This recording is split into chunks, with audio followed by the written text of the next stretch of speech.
પરગોટા હતા તો આવનારા દિવસોમાં લોકો અને ખેડૂતોને જાગૃત કરી સરકારની સામે રણસિંગો ફૂંકતા પણ અચકાશું નહીં।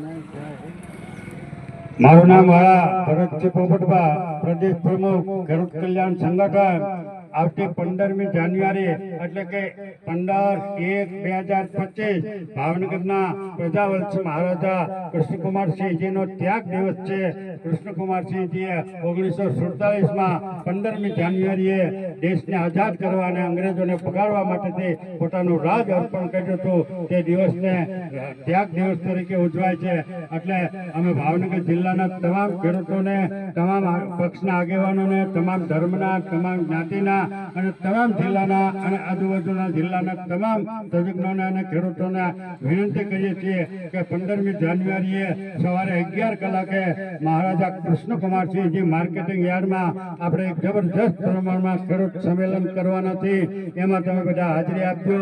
આ ખેડૂત સંમેલનની અંદર અમારા ભાવનગર જિલ્લાના જ ખેડૂત આગેવાન એવા નિકુંજસિંહ ઝાલા, ઉખરલાવાળા ઉર્ફે ગંડુભા, રાજભા સ્વચ્છિયા, એવી જ રીતે લાખનકાથી અમારા ભાઈ લાલજીભાઈ વેગર અને અમારા ખેડૂત કલ્યાણ સંગઠનના જિલ્લાના કન્વીનર, મીડિયા સેલના કન્વીનર સાગર કલાણીયા જસપરાથી, અમારા અહીંથી કનુભાઈ, અમારા મહુવા અને તળાજા તાલુકાના પ્રમુખ ભાઈ શ્રી રાજેશભાઈ, તાણાથી ભાઈ કિરીટભાઈ ગોટાણી, જુનાપાટણથી દિલુભાઈ અને રીપાવટલીથી જગદીશભાઈ કોલડિયા વગેરે આગેવાનો હાજરી આપી અને એક જબરદસ્ત પ્રમાણમાં અત્યારથી જ શરૂઆત કરે છે। એમાં હું આપ સૌને વિનંતી સાથે વિનંતી કરું છું કે તમે પણ બધા 15મી જાન્યુઆરી 15/1/2025ના રોજ બુધવારે સવારે 11 વાગે ભાવનગર માર્કેટ યાર્ડમાં આપ સૌ પધારો। તમામ રાજકીય પક્ષના નેતાઓને પણ અમારું ખુલ્લું આહવાન અને વિનંતી છે કે તમે બધા પણ આમાં ભાગ લ્યો અને ખેડૂતોના હિત માટે અને આની અંદર મહારાજા કૃષ્ણકુમારસિંહે ખેડૂતો અને લોકો માટે કેટલા કલ્યાણકારી કામ કરેલા છે।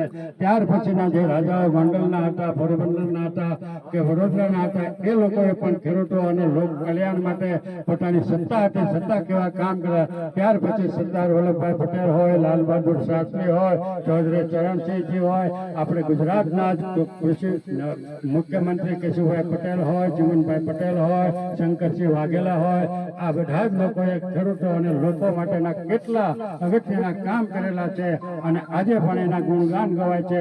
એ અમે તમામ ત્યાં રજૂ કરશો અને અત્યારના નેતાઓને આ બધા નેતાઓની, આ બધા રાજાઓની શીખ લઈ અને કંઈક પ્રજાનું ભલું થાય એવું કામ કરવા માટે અમે એને ખુલ્લી ચેલેન્જ પણ કરશું અને એમાં જો કંઈ ગરબડગોટા હતા તો આવનારા દિવસોમાં લોકો અને ખેડૂતોને જાગૃત કરી સરકારની સામે રણસિંગો ફૂંકતા પણ અચકાશું નહીં। જય હિન્દ, જય ભારત।